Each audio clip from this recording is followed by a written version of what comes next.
All right, good morning, people of YouTube.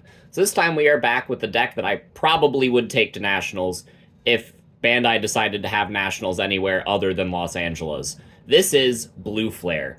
This is a deck that you should not count out this format. It has a fantastic matchups into decks like Merva, Anubis, um, the Beelstar deck that's going around, Metal Guru. There are a lot of decks that are expected to do very well at Nats that this has a fantastic matchup against.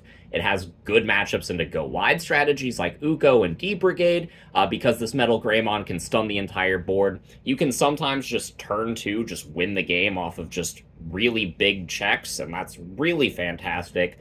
So, yeah, this is kind of the deck that does it all. It's a comfort pick for some players, including myself. So, if you guys like this kind of content, make sure you guys like and subscribe. And without further ado, we will start, as always, with the Digitama. So, even though we have that new Bukamon, I am electing to play 4 copies of Wanyamon as my egg. The reason for that is I don't really care if my bodies die. Oftentimes, I kind of prefer if they do. And I can recycle them a lot using my Tamers.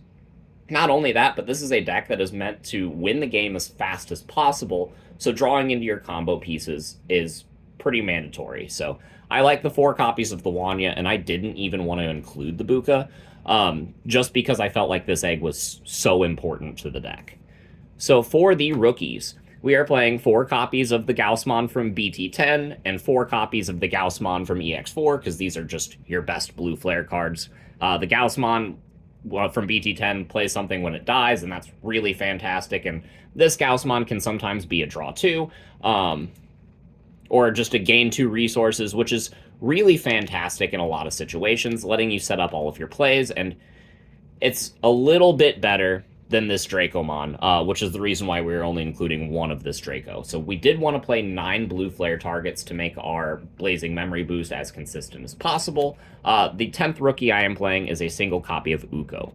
So with Uko, this is a really fantastic inclusion for the deck. However, it's not the first rookie that you want to see. I was initially testing this at a higher number, but what happened was I would draw this and Blazing Memory boost in my opening hand, and I wouldn't be able to evolve this in the back and activate Blazing because I wouldn't have a blue source in play. So while this is really fantastic in the mid game, it's one of those cards that you don't want to be your first hatch, but anything past that is really good. So those are the rookies that we are electing to play.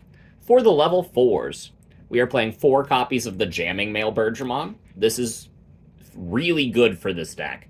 You don't really need the Bukamon egg because you are digi-crossing into your higher level dudes, so you won't really have an egg on them, and this card gives you jamming anyway. So your Metal Greymon is swinging with sometimes sec attack up, sometimes multiple checks, and you're just tearing through their security with no regard. Not only that, but this has a pseudo ice wall effect, which can be pretty cool. We are also playing 3 copies of the Male Birdramon that's outright stun something as an inheritable effect, which is, again, really good for this deck. This Metal Greymon can deal with all of the things that have less sources than it, and so if you need to deal with something that has more sources like a tower deck, this Male Birdramon's got your back. Not only that, but if you don't open the Blazing Memory boost, this is ideally one of your best turn 1 plays, because you can evolve Rookie in the back, hard slam Mailbird, and then Mailbird will let you play a Kiriha, and then you have the Tamer setup, which is what you need to be doing turn 1. And then you have 2 chips at their security, so that when your Metal Greymon comes down, its job is a lot easier. This is a really fantastic card, and I think playing 7 of these has worked really well for me, along with the 8 Greymons. So I'm playing 4 copies of the Greymon that is just the Searcher, lets you unsuspend. This is just one of the best cards in the deck. And again, like the Male Birdramon from BT10, this is one of the best opening plays that you can have in the deck if you don't open the Blazing, because it will search the Blazing, and this is just really good for that. And then we play 4 copies of the Greymon from Starter Deck 1. I mentioned that sometimes this deck can just turn 2 clap them, and this is the main facilitator of that. If you have Greymon plus this jamming Mailbird, then this Metal Greymon is swinging for 2 checks uncontested, and that's really good for you. This is not a blue flare card, but that is quite all right.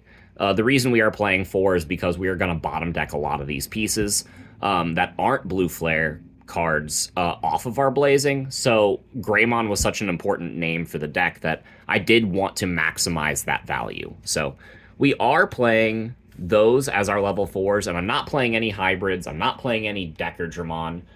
So on to the level 5s. I'm playing 4 copies of the best metalgreymon because this is your bread and butter. Stuns the board, gets rush, has that save mechanic. Yay, metalgreymon. This one has more guns. I am playing a single copy of the metalgreymon from Ex4 because this card served a niche in the past as being just a 5th copy of metalgreymon in case you couldn't find this card fast enough. Now, there are ace cards in the format. So, especially against something with like yellow hybrid, right?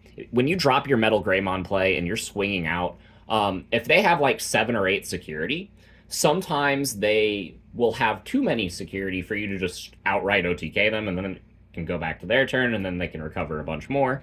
Any yellow deck in the format can pretty much do that. So if you, after you do all that, hard slam this metalgreymon, use your remaining cards digi-cross into this, you can strip a Magna Angemon Ace from under one of their Seraphimons or something, and then just gain the memory back that you spent hard playing this. And yeah, you're just all hunky-dory there. This card being able to strip specific sources really helps with the Zudo Ace as well. And it just finds itself being a lot better this format than it has been. However, this is still your best metalgreymon, and I think you still only have room for 5, so the ratio doesn't change, just kind of the role and the utility does. So the rest of the metalgreymons we are playing is 2 copies of the metalgreymon plus Cyber Launcher. There is a very specific reason for that, and that is because there will be decks like Anubis and Merva running around. So the floodgates that stop Anubis and Merva are the ones that prevent them from playing Digimon by effects, which doesn't really hurt you, except for your Gaussmon.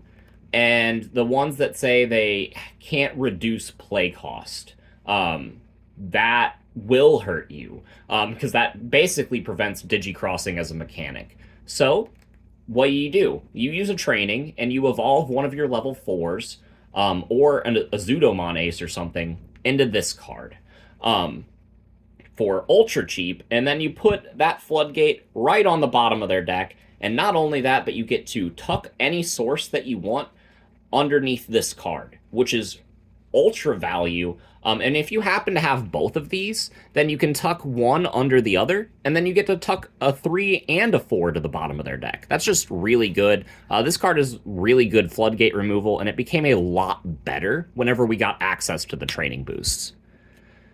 So we played 2 copies of Zekegreymon as our last blue flare Digimon in the deck. I think this is a really fantastic inclusion at helping you secure game, and it's a good defensive backbone if you need it, because you can tuck it with effects like the Metalgreymon plus Cyber Launcher, giving you an inheritable effective blocker on one of your stacks. That's just really nice. This is a really multifaceted card. Again, the addition of Training Boost really helped this out because you can just pop a training, evolve your Metalgreymon into this, get an unsuspend, swing 2 more checks, and that's just really good. So, absolutely love the Zekegreymon for that purpose.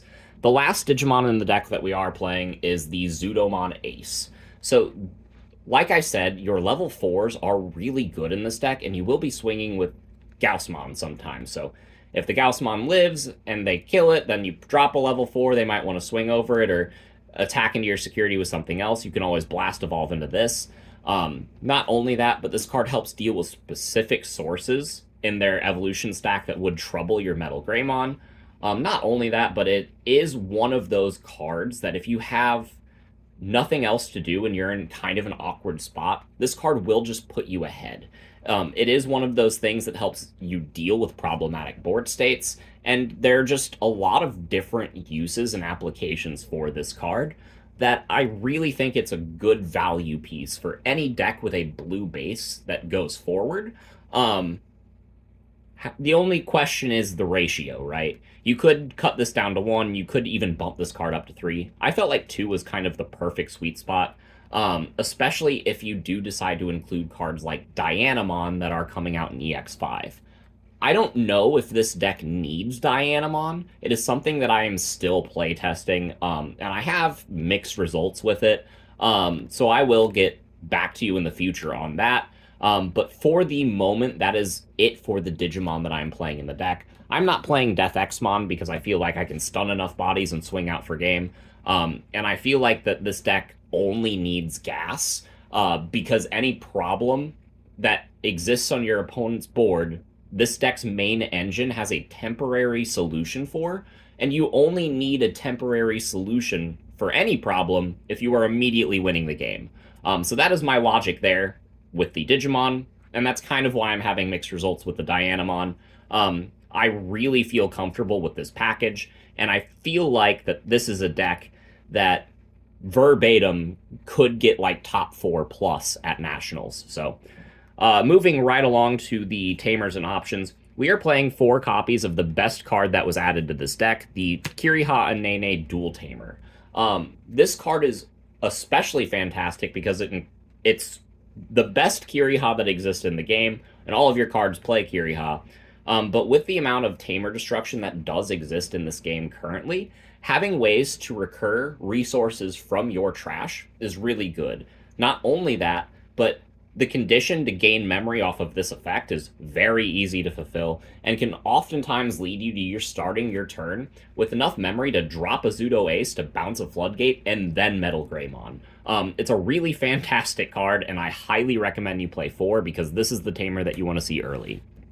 I am still playing 3 copies of the Kiriha from BT10 because you do need to see this card early. You need to not whiff off of your Blazing Memory boost, and you need to hit a Tamer off of that card as early as possible, or you need to be dropping the Tamer turn 1. I don't think you need 7 Tamers to fulfill your win condition. However, you do need to have one by turn 2 at the latest if you expect to win that game. So for that reason, this card is a 3 of. I feel like if I could just play more copies of this Nene and Kiriha, I would. But this card does serve a niche. It is a memory setter, which can be nice in a lot of different situations. And yeah, the Tamers are very good at getting your engine off the ground. So for the rest of the deck, I am playing the single copy of Icewall because I'm only allowed to play one. This card with the metalgreymon is just kind of stupid. We play 4 copies of the Blazing Memory Boost because this is the best card in Blue Flare by far. Just reveal 6 and then just grab 2 and then play a Tamer is ultra dumb. And having extra memory to pop off for later is always nice. And then the last card of the deck is going to be 2 copies of the Mental Training. Yeah, this card is so good in this deck. I was kind of questioning whether this deck would need it whenever I started testing this card in Blue Flare. But the ability to evolve any level 4 into the Cyber Launcher is really key. Getting a cheap evolve into Zekegreymon and then potentially gaining memory off the Zekegreymon effect is really good value. This is just a really fantastic card, and I highly recommend you play it in a list like this. But yeah, that's it for the card by card and a little bit about the matchups. This is a deck that I expect to go very far in Nationals, and I think that if you're sleeping on this, you will lose to it. So that's all I gotta say. If you guys like this kind of content, make sure you guys like and subscribe, and we will see you guys in the next video. Bye, everyone.